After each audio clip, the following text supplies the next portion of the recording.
Gordon. Let's start first with the men's 200. Specifically, this was the first race we mentioned in the preview.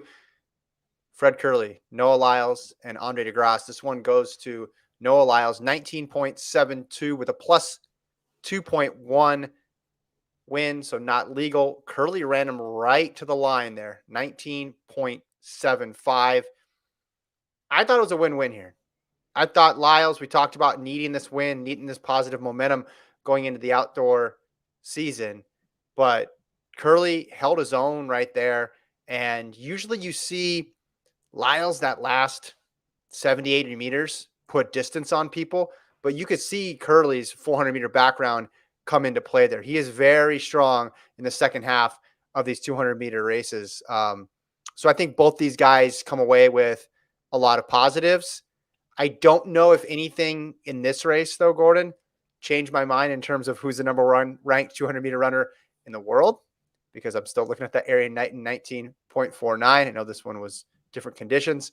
But what did you see here? Did anything from these two guys surprise you? De Grasse finished farther back, but I'm never going to panic on Andre de Grasse. He's going to be fine when it comes time for the World Championships or Olympics. He's done it time and time again. He always gets it right. So my focus is more on Lyles and Kerley. Yeah, I think you said it very well in the beginning. It is a rare instance where it was a win-win for both the first and second place finishers.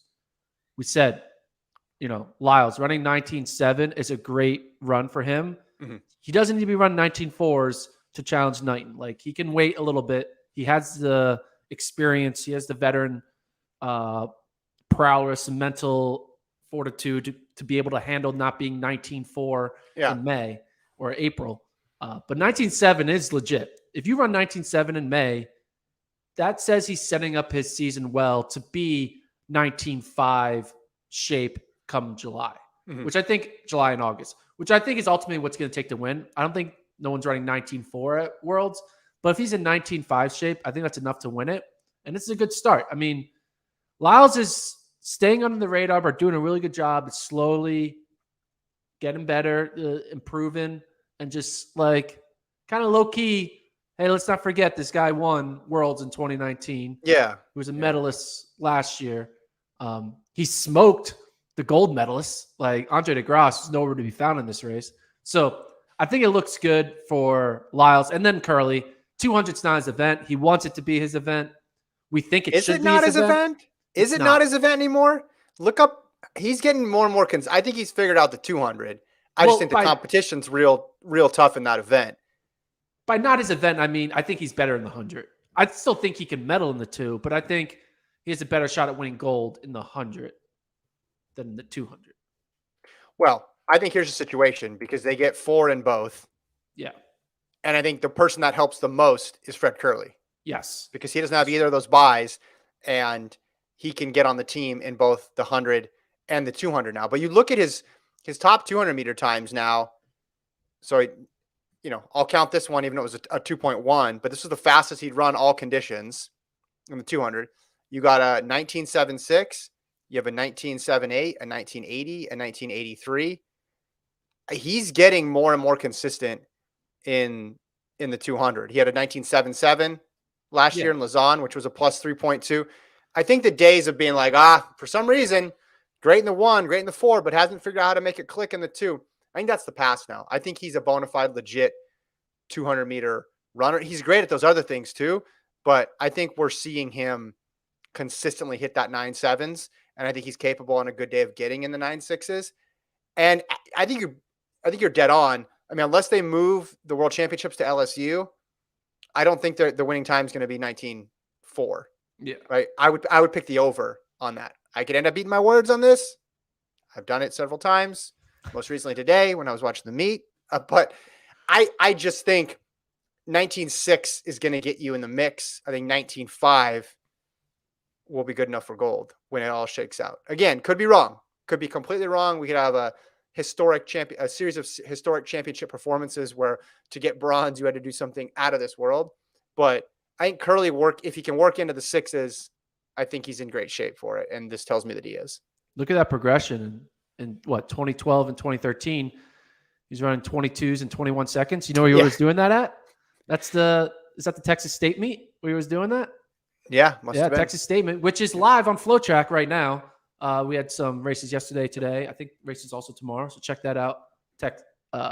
Texas State meet and Florida State meet live on FloTrack. Anyway, small announcement there. But yeah, Kerley's he's looking good in losses. It's like a weird thing. Like normally when you lose, you're like, I don't know. But whenever I see him lose, I'm always like, he's getting better.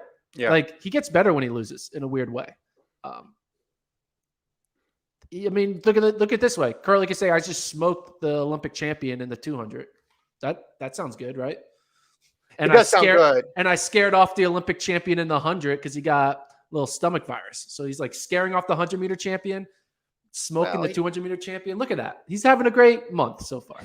He got food poisoning, but I take your point that he's in the mix in every single race. Let's go back to the Olympics last year, though, in the 200, just to give us our bearings in the post-Bolt world, current Knighton world, potentially. I don't know what world we're in, but we're in some sort of world. So the 200 times, Grasse wins it.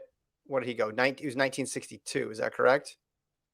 Yeah, 62. Bednarik 68. Lyles 74. I think it'll be faster than that, but I don't know how much faster than that. Like if I had to guess, I think things might across the board be a tenth faster than that. Let's just say I would set the line around there. But you're right. I don't think, and that's important to remember when you're judging these athletes and thinking, okay, what does Lyles need to get beat? Because he need to break the American record to win the world title. I don't think he'll need to do that. Could be wrong, but I don't think so right now. So okay, he vibe check. I don't know the vibe check, heat check, whatever check. Jeez, Gordon. How do you what's your 200-meter favorite? Is it still Knighton? Do you switch into Lyles? Like what do you got? 200-meter favorite. Well, I have Knighton ranked first. Still? Yes. Okay. Yes. So I still have Knighton. I just posted these yesterday or updated them yesterday before the Puerto Rico meet and this meet. So I might need to, I was editing. I need to edit them again. But I had Knighton 1, Lyles 2, Kerley 3, DeGrasse 4, Bednarik 5. I might, you know what? It might be it might have stayed exactly the same. I may not change a single thing after what I just saw because I'm not going to panic on DeGrasse either.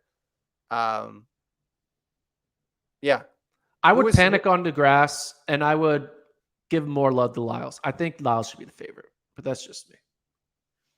Well, is it two different questions? We talked about this last year, I know. Is it two different questions, favorite versus like who should be number one? Yeah. Because if it's two different things, it's like, all right, well, you got it. Well, I think rankings in general should be how do you believe the order everyone would run in August? I don't think it's how everyone would run. Well, that's today. A projection. Well, that's a projection. That's what a ranking is. It's a power ranking. No, it's right now. I think if everybody ran right now and Knighton has 200-meter wins over Lyles, or he beat him in Bermuda, and then 2 100-meter wins. Right. And a 1949. So I guess and a 1949. It's a 200-meter win. Yeah. 2 100-meter wins. He hasn't raced them in the 2 yet. So yeah, I'll also have Knighton 1. I think if you do the second question, like who would be the betting odds favorite for Eugene? I think it would say Lyles, just because of his history. Oh, I can't wait to bet. Hopefully, because you can gamble in Oregon. I'm going to spend a lot of money. Probably not for good.